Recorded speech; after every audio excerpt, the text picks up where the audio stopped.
If you've recently noticed those pop-ups asking how your apps share data, well, you're actually already caught in the ripples of a massive legislative shift. The European Union's sweeping new Digital Markets Act is here. And today, in this explainer, we're going to cut right through all that heavy legal jargon to understand exactly why this gives you unprecedented control over your personal data. Here is our roadmap for today. We're covering Meet the Digital Gatekeepers, your Google-linked services, why create the DMA do's and don'ts, and finally, breaking the rules.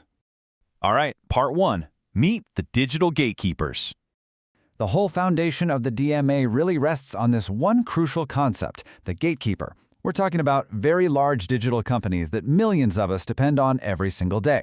Basically, if a business wants to reach a customer online, they pretty much have to pass through one of these platforms. And the law finally recognizes that this level of unavoidable control, it brings immense, completely unchecked power. Just to give you a sense of scale, these are the heavyweights: Google Search, YouTube, the Apple App Store, Amazon Marketplace, Meta. I mean, these aren't just popular websites, right? They are the literal infrastructure of the modern internet, and a DMA was written specifically to rein in their massive market dominance. Moving right along to Section 2, your Google-linked services. So, thanks to the DMA, users in the European Union now have a brand new superpower, deciding if 7 specific Google services can actually talk to each other.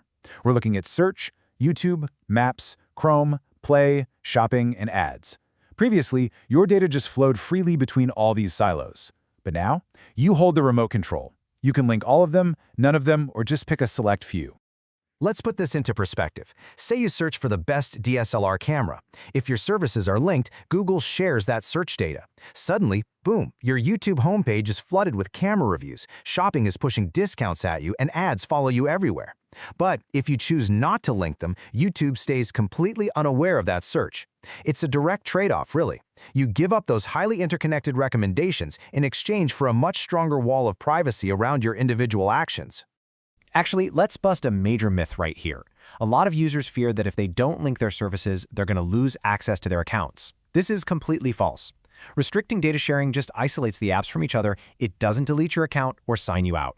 You can absolutely still use Search and YouTube seamlessly. They just won't be whispering to each other behind your back. Now, seeing how deeply this affects our daily habits naturally leads us to ask, what exactly was going wrong in the digital world that required such heavy-handed intervention from the EU? That brings us to Section 3, why create the DMA? Okay, imagine the digital world as a single massive shopping mall, with a gatekeeper acting as the mall owner.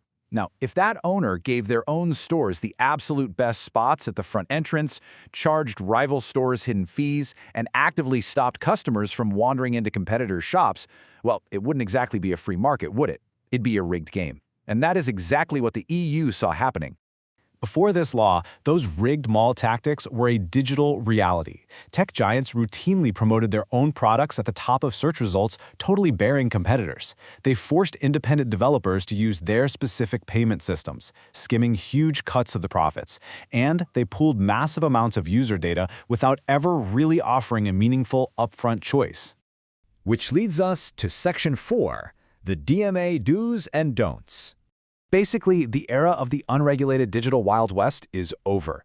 On the do's side, gatekeepers now must allow messaging interoperability, which is wild, meaning different chat apps might soon need to talk to each other. They have to share ad data transparently and allow businesses to make sales off-platform. And for the don'ts, they can no longer rank their own products first, they can't force in-app payment systems, and they absolutely cannot prevent you from uninstalling those annoying preloaded apps on your new phone. Think about an independent online electronics store, for example. For them, the DMA provides tangible relief. Previously, if someone searched for a product, Google might heavily favor its own shopping results, pushing that small business all the way back to page 3. But now, Google is legally obligated to rank results using fair, transparent criteria. That small business finally has a real fighting chance to be seen purely based on merit. And finally, Section 5, breaking the rules. Because let's face it, rules are completely meaningless without enforcement. This right here is why tech giants are actually terrified. The European Commission has authorized jaw-dropping penalties, starting at 10% of a gatekeeper's worldwide annual turnover. Notice I said turnover? That is global revenue, not just profit. For companies like Google or Apple, a 10% fine translates to tens of billions of dollars just vanishing in an instant for a single violation. And honestly, it gets even more staggering. For repeated violations, that penalty doubles to 20% of their global annual revenue. In the most extreme cases of non-compliance, the EU has granted itself the power to force structural changes, meaning they could literally force a gatekeeper to sell off parts of its company. They are absolutely 100% serious about leveling this playing field. Let's quickly lock in our key takeaways from this explainer. The DMA is a massive EU law forcing fair competition. It's specifically targeting gatekeepers controlling market access. For you, this means a choice regarding linked services, finally giving you control over your data sharing. It's really all about user control and fair business, backed by the threat of historically massive financial penalties. So, I'm going to leave you with this final, incredibly important thought. The Digital Markets Act has officially handed you the keys to your own digital data. The law has done its part. The final step is totally up to you. You now have the power to build a real wall of privacy around your digital habits. But are you willing to trade away the convenience of those highly personalized algorithms to get it? How will you decide to use your new power?